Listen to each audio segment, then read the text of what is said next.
सीतापुर नाम के एक गांव में लोग बहुत हंसी खुशी रहा करते थे। उस गांव में एक बहुत गरीब परिवार रहता था। उस परिवार में मोहन, उसकी बीवी लता और उनका 8 साल का बेटा चीकू रहते थे।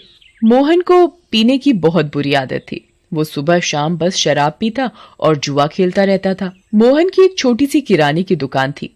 मोहन कभी भी उस दुकान को ठीक तरीके से नहीं चलाता था और जितना भी थोड़ा बहुत उस दुकान से कमाता था वो सारी कमाई शराब पीने और जुआ खेलने में उड़ा देता था। वो रोज शराब पीकर लता को मारता था और उसे घर चलाने के लिए कोई पैसे नहीं देता था। एक रात लता और चीकू भूखे बैठे थे क्योंकि घर में खाने के लिए कुछ नहीं था। वो देर तक मोहन का इंतजार करते रहे।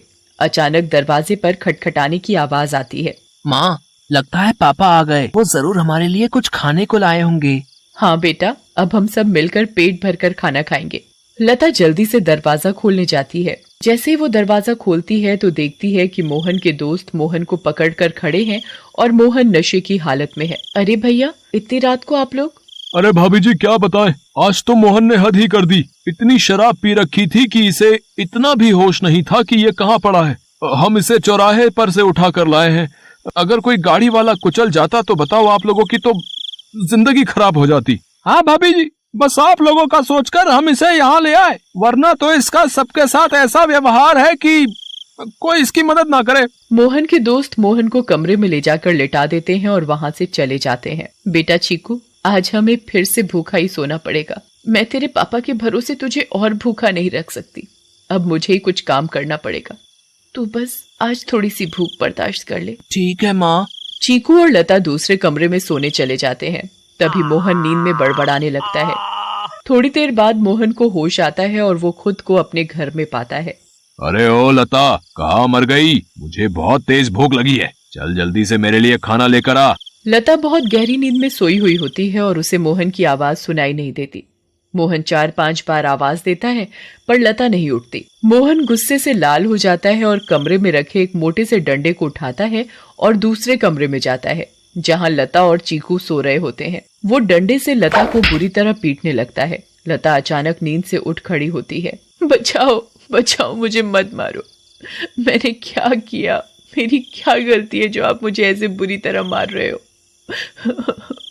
मैं आधे घंटे से आवाज दे रहा हूँ कि मुझे खाना दे दे और तू यहाँ घोड़े बेचकर सो रही है, हैं? ऊपर से मेरे साथ जुबान लड़ा रही है। मोहन लता को बहुत मारता है। आवाज सुनकर चीकू भी नींद से उठ जाता है। वो अपनी माँ को बचाने की बहुत कोशिश करता है पर मोहन किसी की नहीं सुनता और लता को बहुत मारता है। अगली सुबह जब लता उठती है तो उसे बाहर कुछ शोर सुनाई देता है। वो बाहर जाकर देखती है तो लोगों की भीड़ लगी होती है। लता पास जाती है और पूछती है, क्या हुआ रजनी भाभी? अरे तुम्हें नहीं पता क्या? क्या नहीं पता, बताओ क्या हुआ? यही कि चंपा के पति को कल रात एक चुड़ैल उठाकर ले गई। क्या? ये कैसी बातें कर रही हो भाभी आप? चुड़ैल वुड़ैल कुछ नहीं होता। आप भी किसी की बातों पर यकीन कर रहे हो।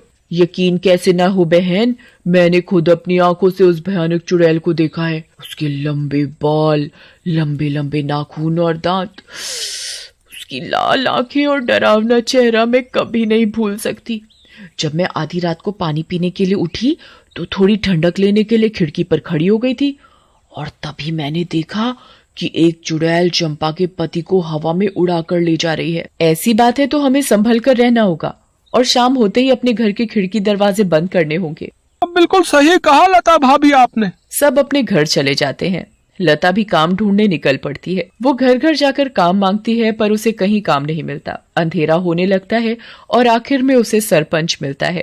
क्या हुआ लता, बड़ी परेशान दिख रही है? बस क्या बताऊं सरपंच जी, चीकू के पापा का तो सभी को पता है कि वो ठीक से कमाते तो है नहीं और जो कमाते हैं उसे दारू में उड़ा देते हैं। इसीलिए मैं ही काम ढूंढ रही हूँ ताकि अपना और अपने बच्चे का पेट भर सकूं। ऐसी बात है तो मेरे पास एक काम है। मेरी माँ बहुत बड़ी हो गई है और बिल्कुल चल फिर नहीं सकती। मैं उनकी देखभाल के लिए किसी को देख रहा था, पर अगर तुम चाहो तो तुम ये काम कर सकती हो। मैं तुम्हें महीने के 2000 रुपए दूंगा। आपका बहुत बहुत धन्यवाद। बस एक दिक्कत है कि तुम्हें देर रात तक रुकना होगा, जब तक कि वो सो नहीं जाती। मुझे मंजूर है सरपंच जी। ये लो फिर 500 रुपए और कल से आ जाना। लता खुशी खुशी घर जाती है और ये बात चीकू को बताती है। दोनों बहुत खुश हो जाते हैं। तभी वहाँ मोहन आ जाता है। क्या बात है? किस बात की इतनी खुशी मनाई जा रही है? मुझे उनकी बड़ी माँ का ध्यान रखना होगा, जिसके बदले वो मुझे पूरे 2000 रुपए देंगे। तू कहीं भी जाकर मर, मुझे कोई फर्क नहीं पड़ता, बस मुझे दारू पीने के लिए पैसे मिलने चाहिए। तभी मोहन को लता के हाथ में कुछ पैसे दिखते हैं। मोहन वो पैसे लता से छीन लेता है। लता बहुत रोती है और अपने पैसे मांगती है, पर मोहन उसकी एक नहीं सुनता और दारू पीने चला जाता है। लता उन पैसों में से कुछ पैसे अपने पल्लू में पहले से ही बांध लेती है, जिसका वो घर का राशन ले आती है। उस दिन लता और चीकू पेट भरकर खाना खाते हैं, चैन की नींद सोते हैं। दूसरी ओर चुड़ैल का आतंक शुरू हो जाता है। वो आसमान से आती है और गांव वालों के घरों के ऊपर उड़ती रहती है। वो कभी किसी के घर के ऊपर तो कभी किसी और के घर के ऊपर अपने शिकार की तलाश में उड़ती रहती है। अब मैं अपना शिकार करूंगी। किसको लेकर जाऊं आज अपने साथ? किसको? बहुत देर तक चुड़ैल को कोई दिखाई नहीं देता। लगता है इस गांव के आदमी बहुत चालाक हो गए। अब इन्होंने रात को निकलना ही बंद कर दिया। अगर ऐसा रहा तो मैं अपना शिकार कैसे करूंगी? किसको लेकर जाऊं अपने साथ? किसको लेकर जाऊंगी अपने साथ? तभी भोला रात को घर के बाहर आता है और रस्सी पर सूख रहे कपड़े उतार कर इकट्ठे करने लगता है। चुड़ैल की नजर भोला पर पड़ती है। मिल गया मेरा शिकार। चुड़ैल भोला पर हमला करती है। वो उसे एक हाथ से पकड़ती है और अपने साथ हवा में उड़ाकर ले जाती है। बचाओ, बचाओ, मुझे छोड़ दो, जाने दो मुझे। तू तो मेरा आज का शिकार है, ऐसे कैसे छोड़ दूं? तभी भोला की बीवी बाहर भोला को देखने आती है। उसे भोला घर के बाहर कहीं नहीं दिखता, पर फिर उसकी नजर ऊपर जाती है और वो देखती है कि चुड़ैल उसके पति को लेकर जा रही है। रेखा ये सब देखकर बेहोश ही हो जाती है और सुबह जाकर उसे होश आता है। होश आते ही वो अपने पति को हर तरफ ढूंढने लगती है, पर वो कहीं नहीं मिलता। वो यहाँ वहां पागलों की तरह भागती है और चिल्ला रही है। तभी गांव के लोग इकट्ठे हो जाते हैं। क्या हुआ रेखा भाभी? अगली सुबह जब लता उठती है तो उसे फिर से घर के बाहर कुछ लोगों का शोर सुनाई देता है। लता बाहर जाती है। क्या हुआ रजनी भाभी, आज किस बात का शोर हो रहा है? अरे लता, कल रात चुड़ैल रेखा के पति को उठाकर ले गई। रेखा का तो रो रो कर बुरा हाल है। बेचारी रेखा भाभी, पर मुझे ये समझ नहीं आ रहा कि वो चुड़ैल हर रात किसी के पति को ही क्यों उठाकर ले जाती है। सही कहा लता भाभी, हमें इस बात का जल्द से जल्द पता लगाना होगा। सभी लोग मिलकर एक तांत्रिक के पास जाते हैं और सारी बात बताते हैं। मैं अभी पता लगाता हूँ कि ये चुड़ैल चाहती क्या है। ओम ह्रीम क्लीम चामुंडाय विच्चय नमः। ओम ह्रीम क्लीम चामुंडाय विच्चय नमः। तांत्रिक ध्यान लगाता है और उसे वो चुड़ैल दिखाई देती है।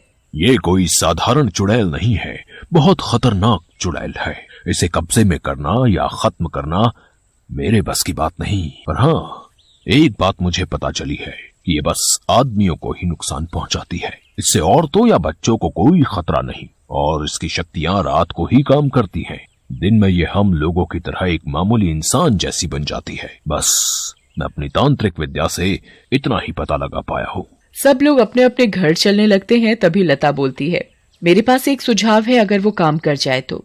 वैसे आप लोग मेरी बात सुनकर हंसेंगे, पर इसके अलावा कोई और तरीका नहीं दिख रहा इस चुड़ैल से बचने का।